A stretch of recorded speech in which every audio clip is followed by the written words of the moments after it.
Good morning students. Today I am going to start chapter number 3 in history, man as a farmer and herder. इंसान किसान और चरवाहे के रूप में.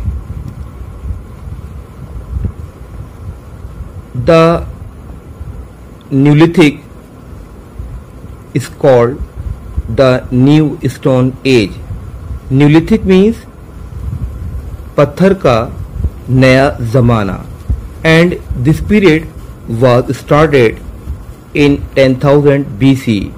और ये जो एज थी ये तकरीबन 10,000 BC में स्टार्ट हुई थी एंड एंड इन 4,000 BC, और तकरीबन 4,000 BC में ये एज जो थी ये ख़त्म हो गए. The discovery of fire by 10,000 BC mark the end of the palaeolithic age. इंसान ने पैलियोलिथिक एज के लास्ट तक और 10,000 BC तक उसने आग की खोज कर ली थी. इसके बाद इंसान ने बिगनिंग ऑफ एग्रीकल्चर, इंसान ने खेती बाड़ी करना स्टार्ट कर दी, और एग्रीकल्चर के ज़रिए ये हुआ कि this was the beginning of agriculture.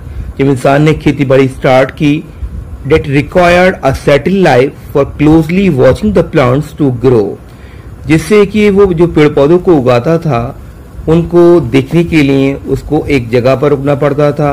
Agriculture thus paved the way for the settle life.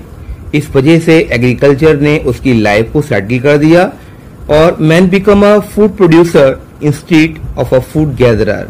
और वो फलों को या खाने को इकट्ठा करने वालों से वो फूड प्रोड्यूसर बन गया. पहले फूड गैदरर था, यानी कि वो खाने की तलाश में एक जगह से दूसरी जगह घूमता रहता था. अब वो फूड को प्रोड्यूस करने लगा. तो agriculture brought about many changes in his life.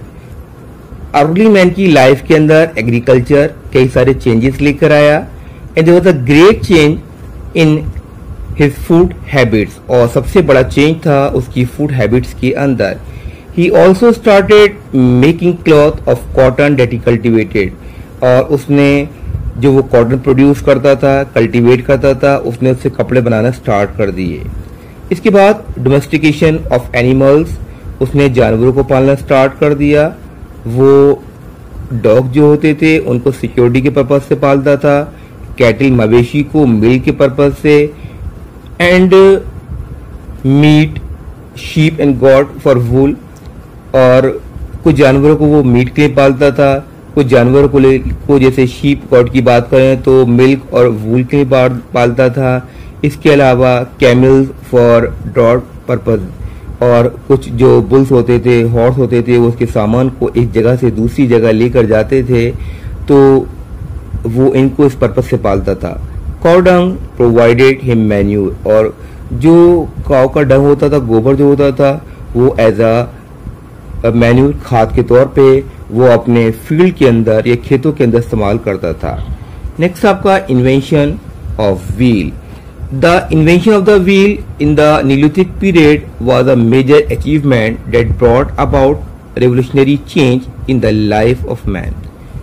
इसके बाद इंसान ने पहिए की खोज कर ली, और उस पहिए के जरिए the potter's wheel must have pottery. और उस पहिए के जरिए जो कुम्हार होते थे वो बर्तन वगैरह बनाने लगे. The next use of wheel, फिर पहिए का इस्तेमाल जो था वो गाड़ियों को खींचने के तौर पे करता था.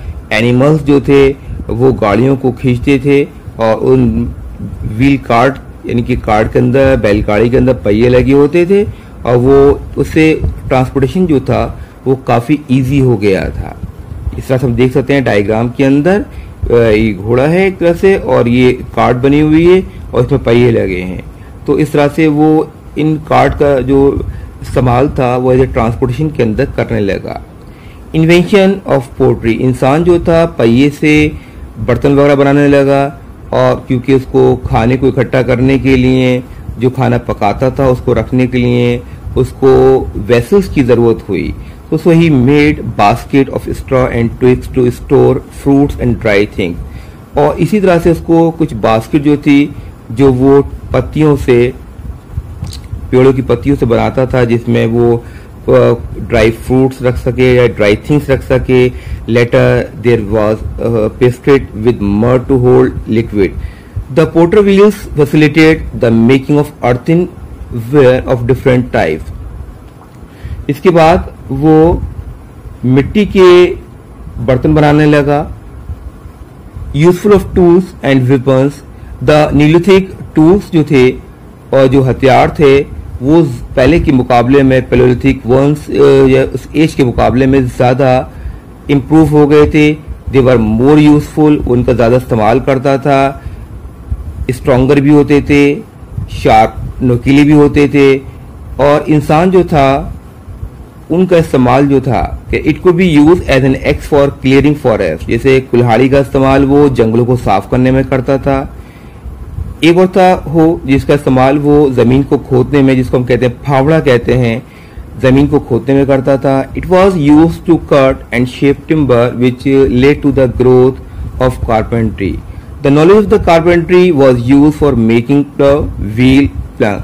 अब वो कारपेंट्री करना सीख गया था और लकड़ी से उसने हल वगैरह बनाया, पहिए बनाए और लकड़ी की बोट बनाना सीख गया था.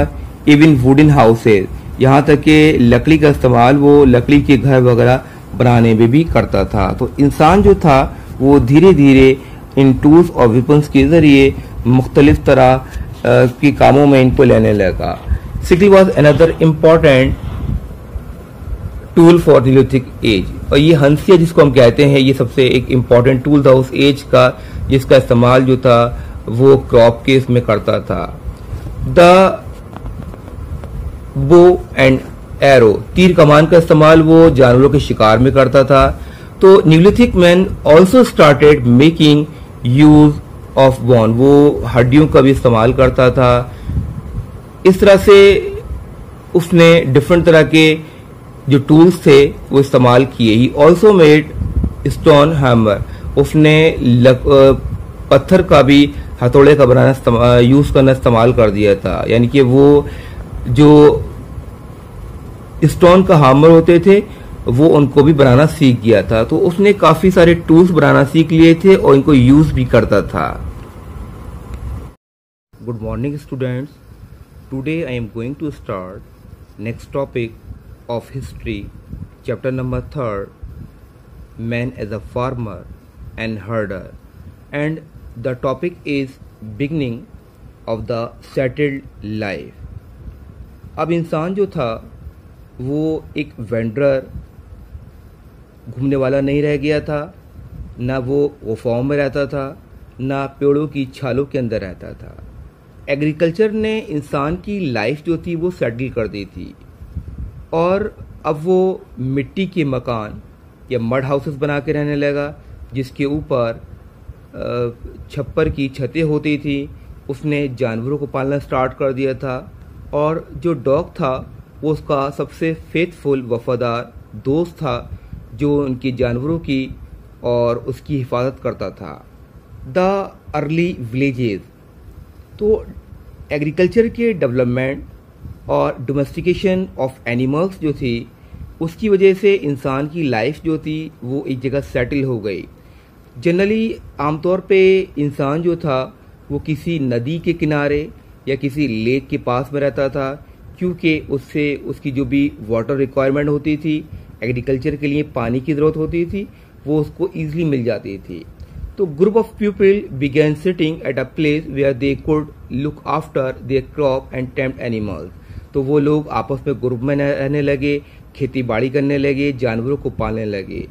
और इसके नतीजे के साथ साथ several villages consisting of A number of the heard, कई सारे गांव बसते चले गए जिनमें काफी सारी झोपड़ियां होती थी, लोग रहते थे. अक्सर ये लोग अपनी जो भी जहाँ पर भी घर बनाते थे, झोपड़ी बनाते थे, तो generally he build on the high ground, ये काफ़ी ऊंचाई के ऊपर अपने झोपड़ियाँ बनाते थे to keep it safe from the flood, क्योंकि अक्सर ये लोग पानी के पास में, रिवर साइड के पास पर रहते थे, तो कभी ऐसा ना हो बाढ़ आ जाए जिससे इनका सारा घर वगैरह बर्बाद हो जाए. It was surrounded by the mud wall, यानी कि ये अपने घर के आसपास मिट्टी की दीवारें बनाते थे या भूसे की, जिससे कि वो अपने आप को जंगली जानवरों से बचा सके। सोसाइटी, द एल्डेस्ट और द स्ट्रॉन्गेस्ट और the ablest person was the leader of the community. जो सबसे बड़ा इंसान होता था, एल्डेस्ट पर्सन होता था या सबसे एबलेस्ट होता था, काबिल, वही कम्युनिटी का लीडर माना जाता था। उसी के सारे रूल्स रेगुलेशंस फॉलो किए जाते थे। कम्युनिटी के जितने भी लोग होते थे उसी की बात को मानते थे। विद सेटल लाइफ, साथ साथ उसने उसकी जो लाइफ सेटल हो गई थी और अक्सर इन लोगों ने एक साथ रहना स्टार्ट कर दिया था। एक सोसाइटी डेवलप्ड हो गई थी जहाँ पर ये लोग सब लोग आपस में मिलकर रहते थे और उसके अंदर जो वुमेन होती थी वो अक्सर घरों की देखभाल करती थी, बच्चों की देखभाल करती थी। रिलीजन, न्यूलिथिक मैन वर्शिप अर्थ। न्यूलिथिक मैन जो था वो ज़मीन की, पानी की, आग की और जो भी नेचुरल एलिमेंट्स होते थे जैसे सूरज है, बारिश है, बिजली का कड़कना है, उन सब की पूजा किया करता था। वो ये मानता था कि he was the regarded as the life giver, ये सारी चीज़ें उसको लाइफ देने वाली हैं, तो वो इन सब चीज़ों की पूजा किया करता था। इवन जो काव वगैरह होती थी उसकी भी पूजा करता था। अक्सर उसका ये भी मानना था कि जो डेड बॉडीज़ होती हैं वो उनको दफनाया करता था एक रेक्टेंगुलर ब्लॉक के अंदर रख के, जो कि स्टोन के बने होते थे और उसको हम मेगालिथ कहते थे। तो the dead were buried sometimes in a large urn with the object which they use or loved during their life time. तो वो उन डेड बॉडीज़ को एक मिट्टी की, एक लकड़ी के ताबूत के अंदर रख के दफनाया करता था।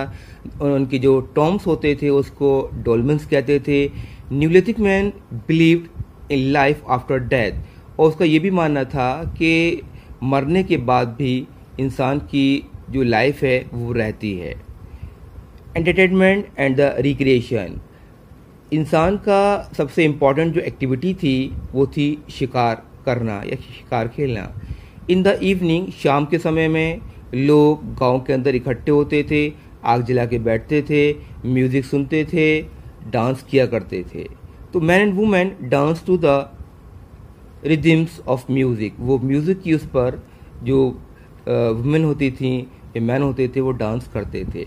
Development of art, the Neolithic man जो था उसने आर्ट को डेवलप किया, यानी कि वो गुफाओं की दीवारों पर उसने डिफरेंट तरह की पेंटिंग करना स्टार्ट कर दी। हम देख भी सकते हैं कि ये एक जगह है भीमबेटका जहाँ पर केव पेंटिंग दिखाया गया है कि जो केव थी उनकी दीवारों के ऊपर या केव के अंदर किस तरह की पेंटिंग की गई है। तो the man also decorated his utensils, यानी कि वो अपने बर्तनों को भी डेकोरेट करता था और उनको नए नए डिज़ाइन देता था।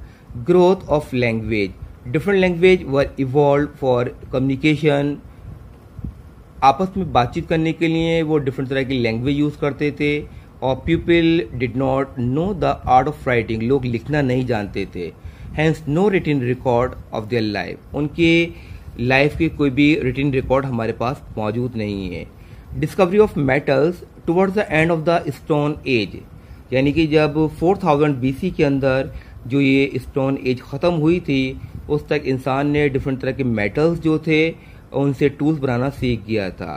Hence the period of non age the chalcolithic age, और ये कहलाता था पीरियड कैलकुलिथिक एज कहलाता था, जिसके अंदर वो कॉपर और ब्रॉन्ज जो एक तरह का कॉपर का एलॉय होता था उससे मिलकर वो टूल्स या वेपन्स बनाता था, या इवन हम कह सकते हैं बर्तन वगैरह भी बनाने में यूज़ करता था। इन साउथ इंडिया, अगर हम साउथ इंडिया की बात करें तो एक्सिस जो थे या कुल्हाड़ियाँ जो थी, नाइफ जो थे या एक्सिस कुल्हाड़ियाँ, चाकू वगैरह जो कॉपर के और ब्रॉन्ज के बने थे वो हमें साउथ इंडिया के अंदर काफ़ी सारी जगहों पर मिले। Brahmagiri in Mysore and Navdatoli on the Narmada river side, यानी कि ये सारे जो टूल्स थे वो हमें इन दो जगहों पर मिले। Much later iron was discovered and the age came to be known as the iron as.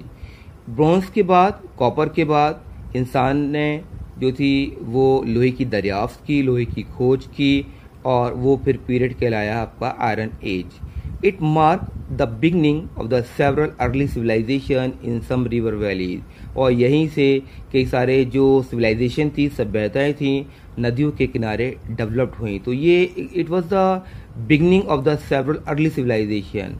तो ये कई सारी जो सिविलाइजेशन था उनका बिगनिंग पीरियड भी था, क्योंकि यहीं से बहुत सारी सभ्यताएं जो थी वो नदियों के किनारे डेवलप्ड हुई।